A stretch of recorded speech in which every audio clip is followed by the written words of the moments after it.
Assalamualaikum warahmatullahi wabarakatuh. Welcome to my channel Islamul Aquatic ya. Kali ini kita akan bahas tentang masalah breeding ikan koi. Saat ini saya berada di dalam suatu kolam ya. Kolamnya ini ukuran 2,5 saya kali 8. 2,5 meter kali 8 meter. Nah, apa saja yang perlu disiapkan dalam breeding ikan koi? Mari kita lihat. Yaitu kolam. Jadi di sini saya pakai kolam ukuran 2,5 kali 8 meter. Nah, kemudian di sini sarang ya. Sarangnya itu nanti akan berupa ini nih, berupa ijuk. Jadi ini ada beberapa ijuk yang dipasang. Di sana juga ada lagi yang di sini ya. Ada cukup banyak lah ijuk ya. Di sebelah situ, di sana ada yang dijepit pakai bambu ya gitu. Kemudian indukan. Nah, ikan koi biasanya lebih mudah kawin ketika jantannya lebih banyak dari betinanya. Dan lebih baik betinanya satu saja ya gitu. Karena satu ekor saja kemarin sudah dicoba itu bisa mencapai 13.000 benih. Walaupun hanya 28 cm. Saat ini saya gunakan indukan betina yang panjangnya itu 43 cm. Nah, di situ kalau kita lihat yang paling depan itu indukan betina. Ya, yang 3 ekor itu di belakang itu jantan. Kebetulan betinanya itu Kohaku Doitsu, sementara jantannya adalah Sanke Doitsu. Arti Doitsu adalah dia tidak bersisik. Oh, ini nampaknya dia agak takut dengan saya ya. Nggak apa-apa. Yang penting nanti mereka merasa nyaman. Nah, di sini kita taruh, ini sore hari, tadi sudah ditaruh jam 3. Nah, biasanya hanya dalam satu malam mereka sudah bertelur. Ciri-cirinya bertelur, jadi ketika dini hari sekitar jam 1 malam biasanya terdengar suara ombak air seperti ini. Ya pokoknya air bergerak-gerak. Jadi karena mereka memang saling kejar-mengejar ya, bahkan mungkin terjadi lompatan. Oke, ini nanti kita lihat saja hasilnya besok pagi. Oke guys, ini hari kedua ikan-ikan koi sudah bertelur, jadi saya harus mengangkat induknya karena kalau enggak telur-telur akan dimakan.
Oke, ini induk betinanya udah dapat ya.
Oke ya, semua induk sudah tertangkap. Kita lihat telurnya seperti apa, mudah-mudahan bisa terlihat di kamera. Seperti ini, di ijuk-ijuk kelihatan telur-telurnya. Warnanya putih-putih. Putih, mungkin masih ada sedikit kuning-kuningan. Besok biasanya warnanya sudah lebih putih lagi. Dan setelah itu, setelah 72 jam biasanya menetas. Sebenarnya 60 jam sudah menetas ya. Ini jam 6 pagi, ya 60 jam dari sekarang lah. Kira-kira seperti itu. Nah, besok kita lihat kalau sudah jadi burayak seperti apa ya. Mudah-mudahan jadi, dan kelihatan telurnya sangat banyak. Ini baru satu ijuk yang saya tunjukin. Di ijuk yang lain ada berapa ijuk? Tuh 2, 3, 4, 5. Masih ada 5 lagi ya gitu. Mudah-mudahan jadi banyak sampai 20 atau 30 ribu ekor. Oke, ini sudah 72 jam sejak indukan koi diangkat. Sebenarnya kalau 72 jam harusnya jam 6 pagi tadi ya. Ini udah jam 8.30. Berarti sudah 74,5 jam sejak indukan koi diangkat. Nah, terlihat bahwa sebenarnya telur-telur koi ini sudah menetas. Di sini banyak sekali burayak, tapi mungkin belum begitu terlihat ya kalau pakai kamera. Kalau dengan mata telanjang ini jelas terlihat.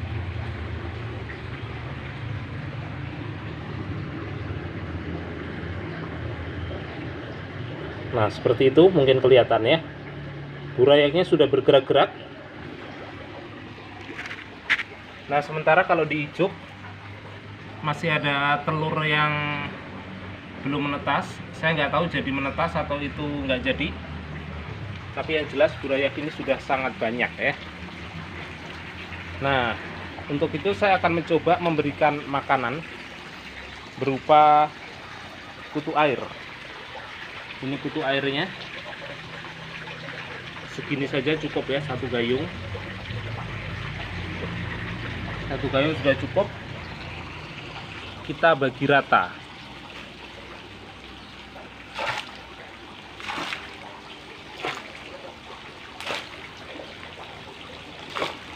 Kelebihan kutu air ini, dia akan menyebar sendiri, sehingga semua ikan akan tahu dia mendapati makhluk yang berbeda dengan dirinya, sehingga penasaran untuk memakannya. Nanti kita lihat di hari kedua, kita kasih makan lebih banyak. Oke ya, di hari kedua setelah menetas, di sini saya siapkan kutu air dalam jumlah yang cukup, lebih banyak dibandingkan hari pertama. Karena kalau kemarin mereka masih punya kuning telur, kalau sekarang kemungkinan sudah nggak ada atau tinggal menipis ya. Nah, nampak burayaknya lebih aktif. Sudah berjalan-jalan bertamasya, sudah lebih hidup. Semua telur sudah dipastikan menetas. Kalau sampai masih ada telur, berarti itu pasti telur yang tidak menetas. Nah, sekarang langsung saja saya kasihkan makanannya yang berupa kutu air ini ya.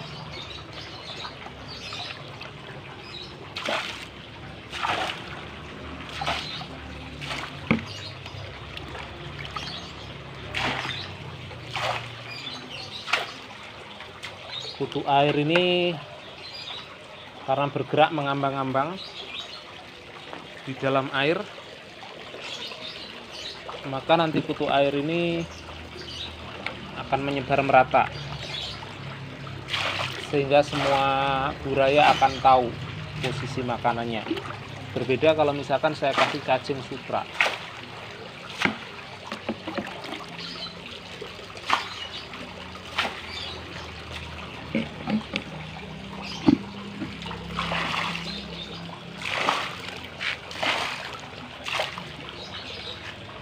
Ya, mudah-mudahan makanannya ini bisa dinikmati. Nah, ini sampai ember-embernya saya bersihkan di sini. karena pasti ada kutu air yang menempel. Oke ya, mudah-mudahan ikan-ikannya sehat. Sampai jumpa video berikutnya, berarti hari ketiga. Oke ya, di hari ketiga kita lihat segede apa ikannya.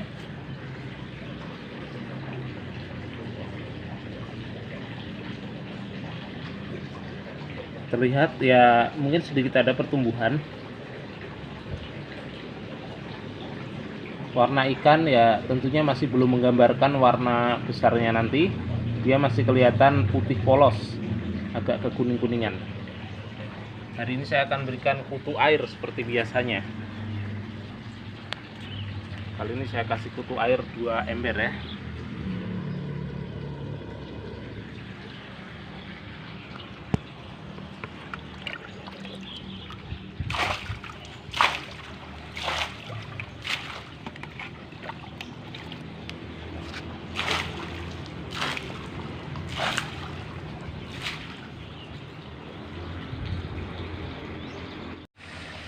Oke, hari keempat ya. Di sini ikan-ikan kelihatan berkeliling. Mereka sudah tampak makin makin besar sebenarnya. Walaupun nggak terlalu signifikan pertambahan besarnya, tapi lumayan sudah memuaskan ini kalau kita lihat. Nah, di hari keempat ini saya mencoba memberikan tambahan pakan. Ini nih, cacing sutra. Nah, cacing sutra ini akan saya kasihkan. Caranya ya, ini kebetulan ada piring, jadi saya taruh di piring sini,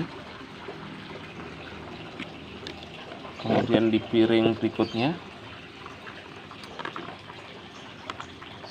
4 piring saja cukup lah.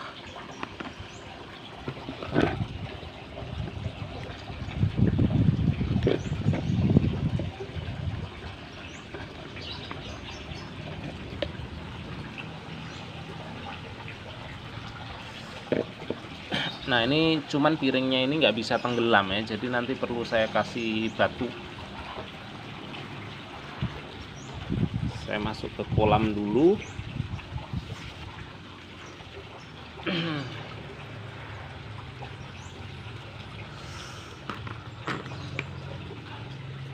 Jadi ini saya taruh di sini biar tenggelam.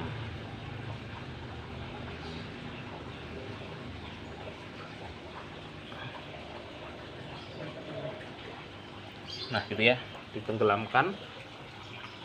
Berikutnya yang ini juga. Nah, ini pas ya, batunya ada 4.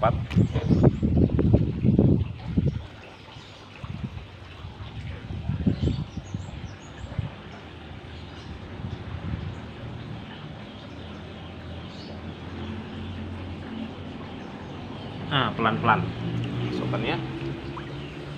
Berikutnya ini juga.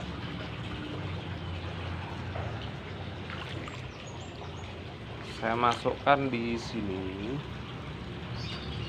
Yang penting sekiranya merata saja.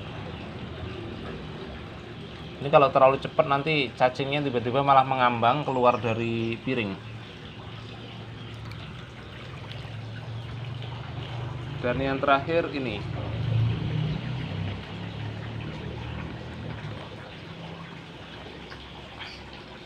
Apakah hari ini masih saya kasih kutu air?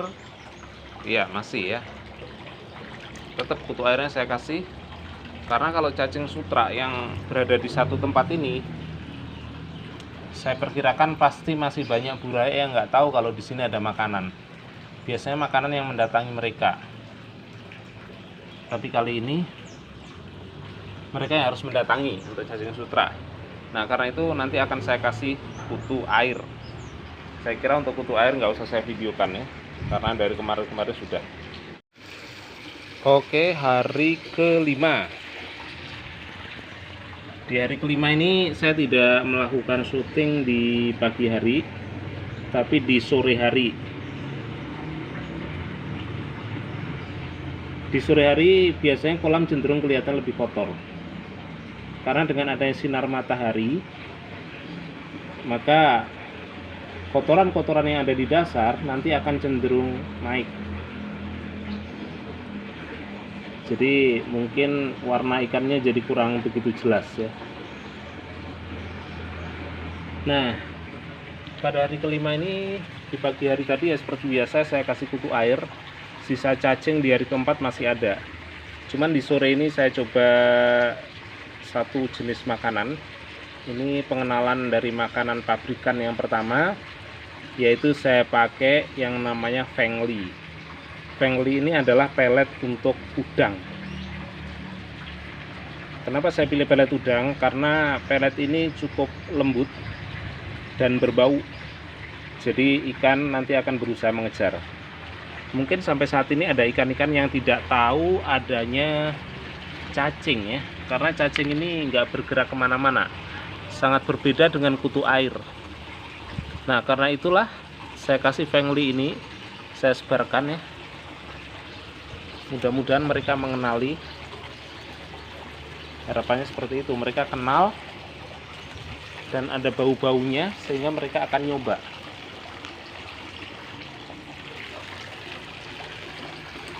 Tidak terlalu sulit untuk melatih makanan Fengli ini kepada buraya koi. Mereka cenderung cepat suka. Sangat berbeda dengan cupang. Kalau cupang memang takdirnya dia sebagai karnivora, maka sangat sulit untuk melatih makan pelet. Tapi kalau koi ini adalah omnivora ya, pemakan segala. Oke, paling itu aja sampai di video kelima. Sampai besok ya video ke-6. Oke guys, hari ke-6 di sini makanan yang saya berikan 3 jenis makanan ada semua, cacing, suta, kemudian kutu air, dan berikutnya Fengli ya. Semuanya saya kasihkan, tapi tidak saya videokan. Nah, kemudian di sini ada satu hal yang mau saya lakukan, yaitu pengangkatan icuk. Oh ya, cacingnya kemarin baru 4 piring ya. Hari ini saya tambahin 2 piring jadi 6 piring. Ini kita cari. Kondisi agak gelap karena air sudah ditambah volumenya. Jadi bawahnya nggak terlalu kelihatan. Dan ini sore hari sehingga jadi agak keruh.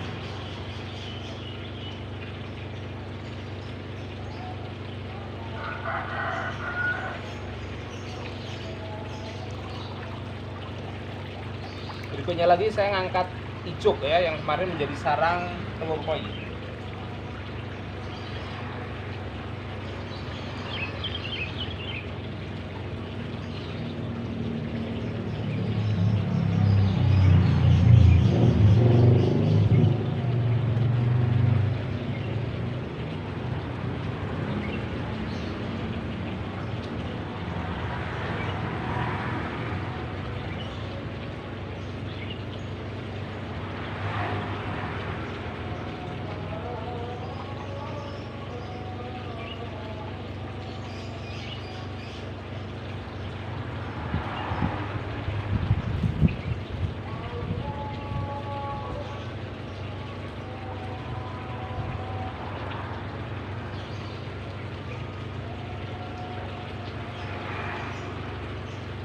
Saat ini memang icuk-icuk ini sudah tidak diperlukan, bahkan malah bisa mengganggu. Jadi sebaiknya saya angkat saja.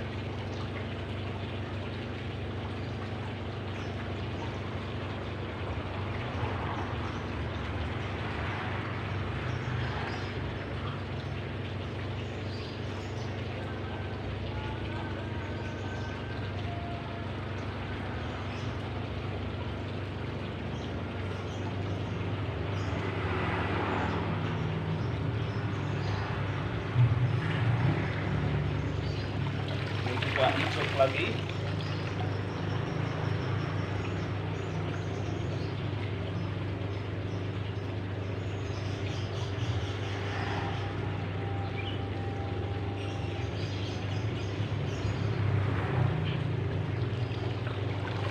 Ini juga icuk yang dijepit supaya nggak lepas satu demi satu ya.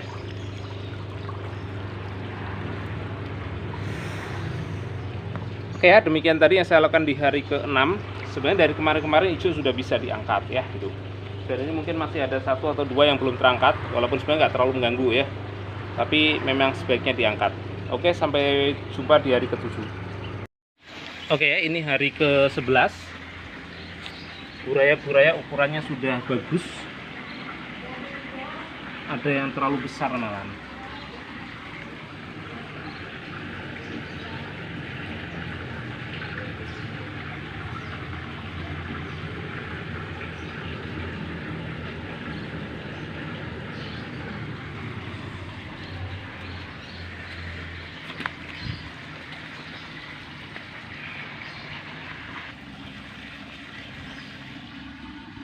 Ini adalah sebuah pelet ikan PF 1000. Sebenarnya ada PF 500 yang butirannya lebih kecil-kecil, tapi saya pilih PF 1000. Ini sudah saya kasih air hangat tadi, bukan air panas ya, air hangat saja. Nah, setelah itu nanti ini akan saya hancurkan sehingga akan jadi lebih lembut, dan nanti akan saya saya kepal gitu, saya ini supaya bentuknya bulat-bulat seperti tahu bulat ya. Karena dengan cara dicampur gini nanti baunya itu lebih terasa dan ikan cenderung lebih lahap makannya. Kalau PF 500 bisa nggak? Bisa, cuman agak lama untuk menghancurkannya ya, lebih enak PF 1000. PF 500 memang butirannya lebih kecil-kecil, tapi kalau kita hancurin kan sama aja ya. Ada lagi nanti PF 800, tapi saya nggak pernah mencoba dan nggak pernah beli ya, karena bagi saya tanggung ukurannya. Sekarang kan saya hancurkan dulu. Oke, saat ini hari ke-15. Ini buraya koi kita ambil untuk kita pindahkan ke kolam tanah. Nah, ini burayanya ukurannya sudah lumayan, sangat bagus kalau kita pindahkan di kolam tanah. Karena kalau di kolam tanah nanti ukurannya akan jauh lebih cepat besar. Ini lokasi kolamnya agak jauh, sekitar 3 km dari lokasi sini. Jadi nanti otomatis kita masukkan ke dalam plastik beroksigen untuk kita bawa.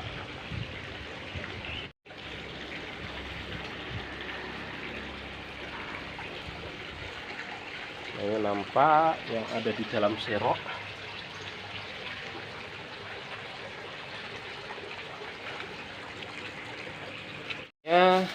Ikan kita masukkan ke plastik dan kita beri oksigen. Ini kebetulan oksigennya sudah ada di kantong plastik satunya, karena yang ada di tabung ini dihabisin dulu, karena rencana mau diisi lagi, tapi belum sempat ngisinya. Nah, jadi yang ada di kantong plastik ini kita pindahkan.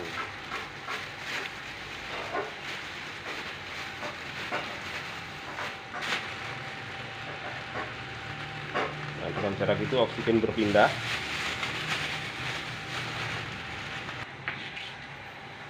Ternyata satu plastik itu masih kurang. Nah, langsung saja diambilkan langsung dari tabung. Habis tabungnya.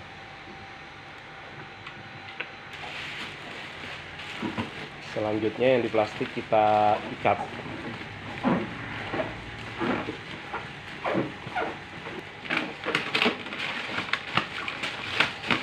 Kita ikat dengan karet.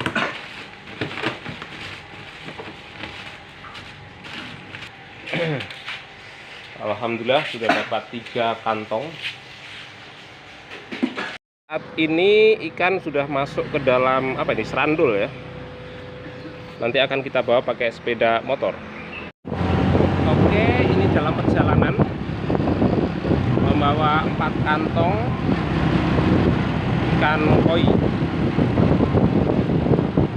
Memang tidak dihitung sih, tapi sebelumnya kita udah pernah pas memasukkan kolam ini isinya sekitar 14.000, dan ini kelihatannya lebih banyak karena induknya juga lebih besar. Kita tuju kolam yang jaraknya lumayan, sekitar 3 km dari rumah. Diharapkan di sana ikan-ikannya lebih berbahagia. Nah, di sini kita akan belok kiri menuju ke Desa Miri Gambar.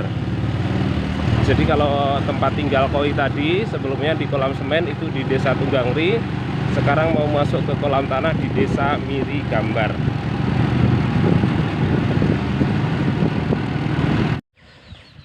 Nah, ini 4 kantong sudah sampai.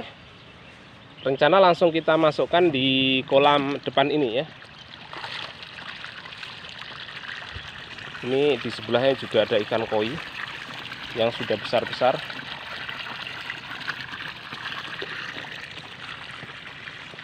Nah, ini tempat tinggal barunya, mudah-mudahan ikannya kerasan ya. Sudah ada jentik-jentik di sini, mungkin bisa jadi sumber makanannya. Kantong pertama kita buka sampai nanti kantong yang keempat.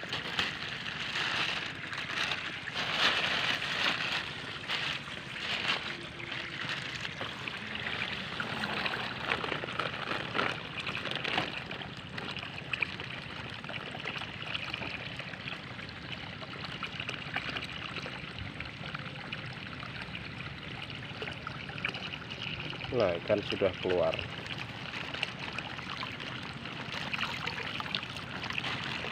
Mereka mendapatkan tempat yang lebih luas dan lebih dalam. Ini kedalaman berapa? 1,20-an. 1,20 m. Cukup dalam, jadi ikannya cukup puas nanti. Ini sudah kantong yang ketiga. Tadi kantong kedua nggak sempat disyuting. Ini sebenarnya kalau kita lihat mata telanjang kelihatan buraya-buraya ini banyak mengejar jentik-jentik nyamuk. Hanya saja saya nggak bisa memvideokan ya, karena bagian permukaan kolam ini banyak apa itu, banyak kotoran-kotoran yang menutupi.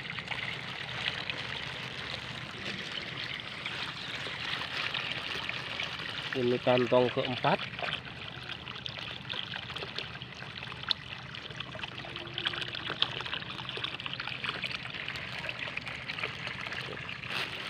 Sebagai kantong terakhir yang kita bawa hari ini. Sebenarnya di rumah masih ada, di kolam semen belum habis ya. Cuman karena tadi keterbatasan oksigen yang habis ya, jadi kita bawa segini aja dulu. Oke, demikian tadi pemindahan burayak ikan koi dari kolam semen menuju ke kolam tanah ya. Mudah-mudahan ilmu yang kami berikan memberikan manfaat, dan silahkan coba, silahkan kawinkan ikan-ikan koi Anda supaya dapat pengalaman dan dapat ilmunya. Nah, ilmu ini akan tetap jadi milik saya selagi Anda belum mempraktekkan. Nah, Anda akan punya ilmu setelah mempraktekannya ya. Oke, jangan lupa like, subscribe, dan berikan komentar yang positif pada video ini ya. Atau bisa juga kalau ada permintaan video lain, selagi saya mampu membuatnya, maka nanti akan saya buatkan. Sampai jumpa.